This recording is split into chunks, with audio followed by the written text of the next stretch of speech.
Cinema పైన cinema విషయాలు తప్ప ఇంకేం మాట్లాడాడు. జనరల్గా సినిమా అంటే రకరకాలుగా ఉంటాయి, but Vinod is a guy who only focus on his job అనమాట. నాకు తను నా టీంలోకి రావడం కూడా చాలా గమ్మత్తుగా చేశాడు. ఒకరోజు ఫోన్ యూకే నుంచి వచ్చిన తర్వాత ఫోన్ చేశాడు, సార్ నేను మీ టీంలో వర్క్ చేయొచ్చా అని చెప్పి.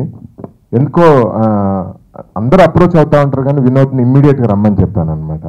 సో ఆ రోజు నుంచి హీ షోడ్ హిజ్ యూనో తన డెడికేషన్, హార్డ్ వర్క్ అంతా చూపెట్టాడు. ఈరోజు చాలా ఆనందంగా ఉంది. చాలా విజువల్స్ కూడా చూశారు, మ్యూజిక్ చాలా అద్భుతంగా ఉంది. మనస్ఫూర్తిగా కోరుకుంటున్నాను వినోద్ సక్సెస్ అవ్వాలని.